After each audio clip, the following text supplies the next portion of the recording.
ವಿಜಯಪುರ ಜಿಲ್ಲೆಯ ಇಂಡಿ ತಾಲೂಕಿನ ಮಲಗೂರು ಗ್ರಾಮದಲ್ಲಿ ಮೊರಾರ್ಜಿ ದೇಸಾಯಿ ಮಾದರಿ ವಸತಿ ಶಾಲೆಯಲ್ಲಿ ನಡೆಯುತ್ತಿರುವ ಬೆಳವಣಿಗೆಗಳು ಸಾರ್ವಜನಿಕರಲ್ಲಿ ಗಂಭೀರ ಪ್ರಶ್ನೆಗಳನ್ನು ಹುಟ್ಟುಹಾಕ್ತಾ ಇವೆ. ಶಾಲಾ ಆವರಣದಲ್ಲಿ ಬಾಲಕರು ಸಿಗರೇಟ್ ಸೇವನೆ ಮಾಡುತ್ತಿರುವ ದೃಶ್ಯಗಳು ಕಾಣಿಸಿಕೊಂಡಿದ್ದು, ಇದು ಪೋಷಕರು ಹಾಗೂ ಸಾರ್ವಜನಿಕರಲ್ಲಿ ಆತಂಕಕ್ಕೆ ಕಾರಣವಾಗಿದೆ.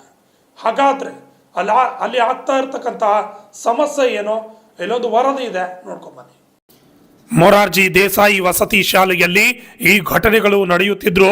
ಶಾಲೆಯಲ್ಲಿರುವ ಶಿಕ್ಷಕರು, ವಾರ್ಡನ್ಗಳು ಹಾಗೂ ಸಂಬಂಧಪಟ್ಟ ಅಧಿಕಾರಿಗಳು ಯಾವ ರೀತಿಯ ಮೇಲ್ವಿಚಾರಣೆ ಮಾಡುತ್ತಿದ್ದಾರೆ ಎಂಬುದು ಅರ್ಥವಾಗದ ಸಂಗತಿಯಾಗಿದೆ.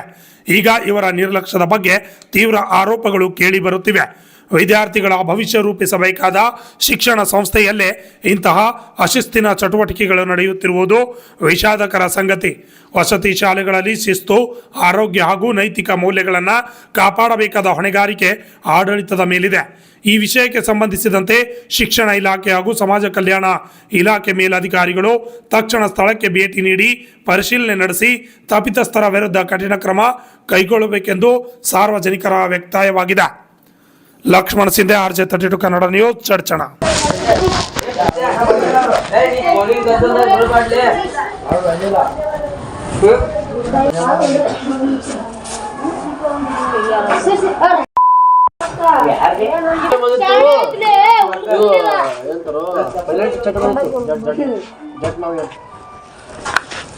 ಅಲ್ಲಿ ದ್ರೋಣ ತೆಗಿತು ಮಾಡ್ಬೇಕಾ